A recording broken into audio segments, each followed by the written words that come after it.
A vos te hablaba, que estás en el 1132000530.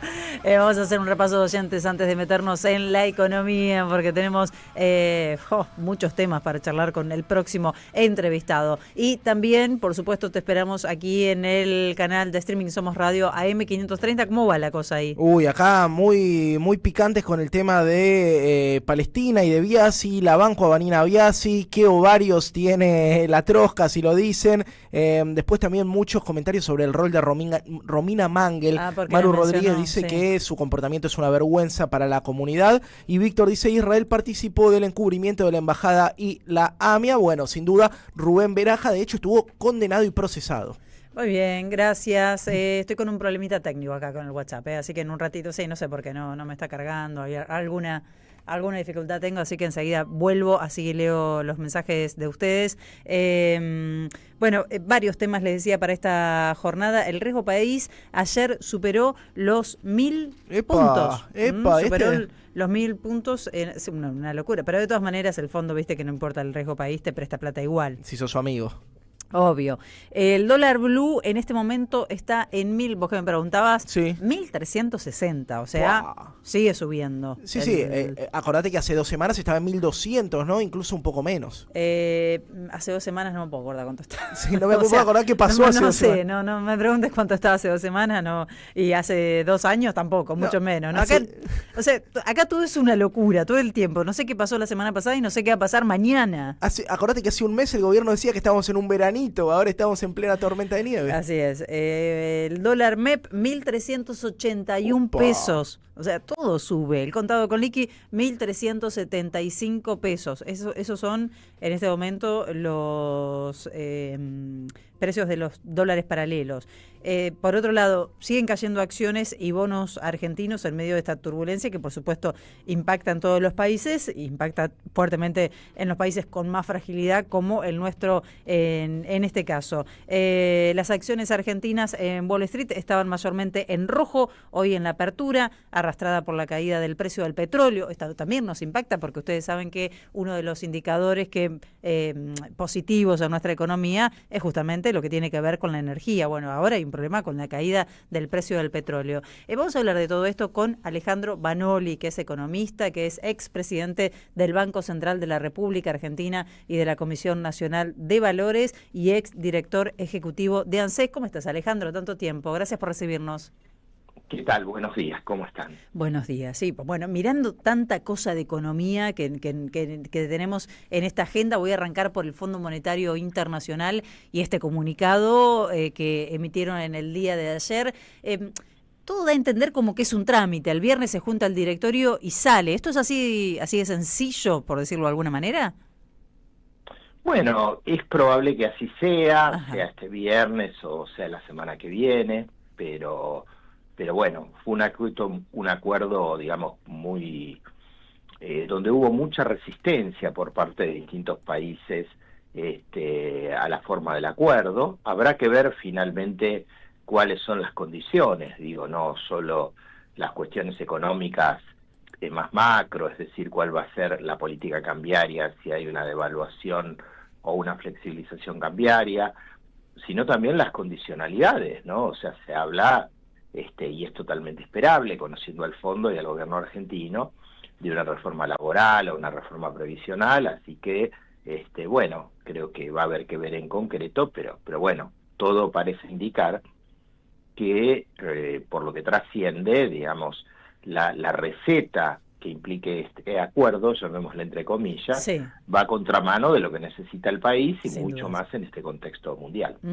¿Y qué significa para un país? Porque a nosotros se nos hace un poco difícil dimensionar, ¿no? En principio, ¿cuánto aguanta este ritmo que tiene la economía argentina con las reservas, con la caída en las reservas que tiene, con esta crisis que se suma internacional? ¿Cuánto puede aguantar este gobierno sin recibir dinero del fondo? Y la otra pregunta es, ¿de cuánto le sirve, qué oxígeno le da? Se habla de 8.000 de libre disponibilidad, ¿no? De 8.000 millones. Sí, bueno, a ver, evidentemente el gobierno se dio cuenta de que necesitaba urgentemente estos fondos.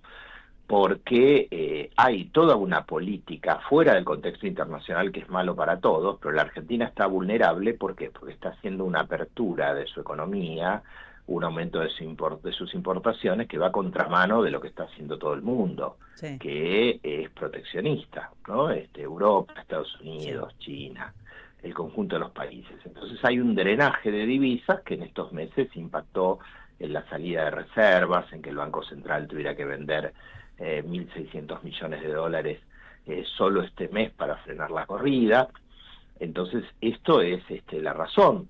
Yo creo que lo que de alguna manera evita una catástrofe mayor es que haya cepo, porque eso limita de alguna forma la salida de capitales, pero ya estamos viendo las consecuencias de estas expectativas de devaluación, que hay que ver a cuánto va a ascender con el nuevo acuerdo, pero ya lo estamos viendo en una inflación que sube.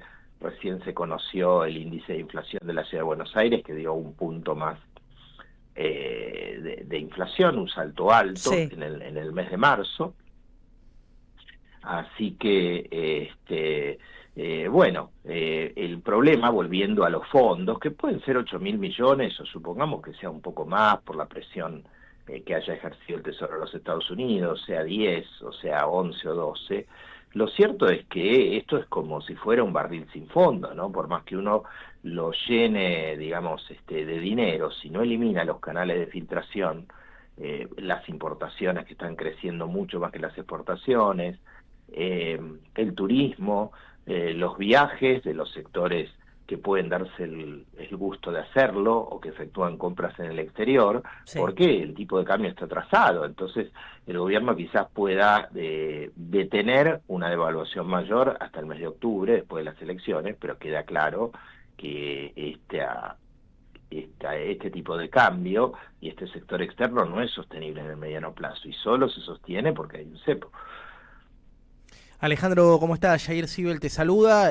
Quisiera preguntarte por el impacto que podrían tener de aquí en adelante las medidas arancelarias de Donald Trump, no solamente sobre la cotización del dólar o el valor de algunos commodities en Argentina, sino también para el proyecto económico de Javier Milei, que está verticalmente alineado con el presidente de Estados Unidos. Bueno, el impacto en el mundo, y en esto hay bastante consenso, es que esto va a generar una recesión internacional y una suba de la inflación, ¿no? O sea que se endurece este contexto también es malo para los países emergentes y para la Argentina en particular, porque el plan del gobierno era, después del acuerdo con el Fondo Monetario Internacional, que cayera el riesgo país y volver a endeudar a la Argentina, cosa que ahora en este contexto es más difícil. Entonces, en este contexto, los países están tomando medidas de protección de su mercado interno, es decir, China dio la respuesta de sus aranceles, la Unión Europea también, y distintos países lo están haciendo, a diferencia de Argentina, que quiere negociar una baja con los Estados Unidos, ¿no? Entonces, esto es claramente un contexto internacional muy desfavorable, y las medidas de política que tendría que adoptar la Argentina son totalmente opuestas a lo que está implementando. Entonces uno puede esperar que el impacto sea más grave, ¿no? En un país donde faltan reservas, que sigamos aumentando las importaciones, porque lo cierto es que los saldos exportables de distintos países que no van a poder ser vendidos, ni de China a Estados Unidos o de Estados Unidos a China, van a presionar sobre los países más abiertos y que tengan el tipo de cambio más atrasado. Entonces esto realmente es una luz roja enorme. El gobierno lo que debería hacer es cambiar diametralmente la política, ¿no? O sea, proteger el mercado interno, subir los aranceles como se los suben a la Argentina, pero bueno, evidentemente no está en su ADN hacerlo, y quizás tenga que sobrevenir una crisis mayor para que reaccione. Bien, ¿qué es esperable que suceda? Vos hablabas recién de una devaluación del tipo de tipo de cambio atrasado. Ahí se suscitan algunas discusiones, ¿no? Porque hay quienes dicen, no repitamos más que el tipo de cambio está atrasado, porque cuando hay una devaluación, todos sabemos cómo afecta al bolsillo y cómo afecta a la mayoría de los argentinos. ¿Cuál sería el plan B a una devaluación? Y en todo caso, ¿qué tan atrasado está? ¿Cuáles son las opiniones de los economistas que sostienen esto, Alejandro? Y creo que lo acabas de decir, que vas en esa línea. ¿Qué tan atrasado está el dólar en Argentina? ¿Cuál debería ser el precio?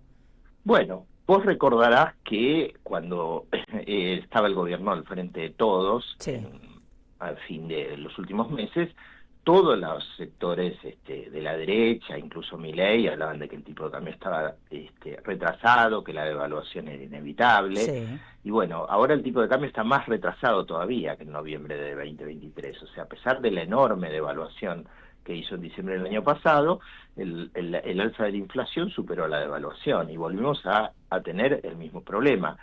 Entonces, que el tipo de cambio está atrasado, creo que nadie lo puede discutir. Ahora, es cierto que una devaluación sola, aislada, no solo no corrige este problema, es lo que pasó con Milei, sino que los agravaría. Me parece que en todo caso, si es imprescindible, aunque sea desagradable, la necesidad de una devaluación, el tema es cómo se hace y en contexto de qué plan económico. O sea, una cosa es una devaluación que vaya acompañada de una suba en las retenciones, que compense, que vaya acompañada de aumento en los ingresos populares, que vaya acompañado de medidas arancelarias, que vaya acompañado de un programa de infraestructura que tienda al crecimiento, que una devaluación que solo sea una licuación de ingresos, ¿no? Entonces, creo que un país que tiene la fragilidad externa como tiene la Argentina, no le queda otro camino, lamentablemente. Lo que deberíamos preguntarnos, y creo que es una asignatura desde hace tiempo, que parcialmente del 2003 al 2015 se pudo hacer, pero que fue insuficiente, es cuál es el perfil productivo del país, de qué manera tenemos que generar dólares genuinos a partir de exportaciones con valor agregado, cuando vemos que el gobierno plantea, y creo que no es la solución, por muchos motivos, volver a una economía primarizada, donde solamente exportemos alimentos, minería, que yo creo que no es sustentable, y menos en este contexto de la política de Trump, pero aunque lo fuese, implicaría un país muy desigual, con alto desempleo, con gran desigualdad. Entonces, bueno, creo que el planteo de cualquier medida económica es en el marco de qué programa se hace, en qué contexto, y claramente el resultado tiene que ver con eso, ¿no? Entonces, lo que uno puede temer es que el gobierno haga una devaluación, de nuevo, sin ningún tipo de compensación, que se vaya a precios, y donde nuevamente se vea castigado el bolsillo. Bien, ¿y en qué porcentaje calculan que está atrasado? Y ya cierro con esto, Alejandro. Y, a ver, es difícil saberlo, ¿no? Pero uno puede... Hay algunos que estiman que un tipo de cambio, digamos, que equilibre el sector externo estaría más cercano a los 1.600 pesos por dólar, ¿no? Claro. Pero bueno, todo depende del nivel de confianza. No, te pregunto por lo que se dice, ¿no? Porque obviamente están los sectores exportadores que quieren ya mismo pero la pregunta es, ¿qué dólar están pretendiendo? ¿Qué quieren? Claro, bueno, obviamente que los sectores exportadores y los tenedores de dólares obviamente quieren el máximo dólar posible, ¿no? Entonces, nuevamente, me parece que no habría necesidad de una devaluación tan grande si fuera acompañado de otro tipo de políticas que desincentiven las importaciones que no sean imprescindibles, que promuevan las exportaciones, es decir, que se busque equilibrar el sector externo de la economía sin que todo dependa de una variable que es el tipo de cambio, ¿no? Claro. Así que ese me parece que es el tema y es la discusión, ¿no? La apertura económica y el perfil productivo del país, más allá del valor o no del dólar. Alejandro Banoli, gracias por recibirnos. No, de nada. Buenos días. Luego. Estamos escuchando a Alejandro Banoli, economista, expresidente del Banco Central de la República Argentina y de la Comisión Nacional de Valores. Claro, vos te dicen $1 a 1.600 pesos y te agarras el bolsillo. Porque no doy más, ¿no? Y si con este dólar la situación viene siendo difícil, imagínate si tu sueldo se devaluase, no sé, un 20%, un 25% más, claro, que es la diferencia con el de 1.600. Porque aparte el tema es que con este gobierno vos no esperás una compensación sobre tu salario, o que salgan a cuidarte, o que salgan a cuidarte la canasta. Nada, no esperás absolutamente nada, y mucho menos que tenga un plan productivo como el que está mencionando Alejandro, ver cómo generamos dólares genuinos con nuestra industria, sumando todo lo que tiene que ver con generación de empleo. No existe eso, no es el plan. El plan es importar y que rompamos toda la industria nacional. Totalmente, Felicitas. Creo que algunos hechos que evidencian esto, la situación del sector del neumático y el metalúrgico son uno de los más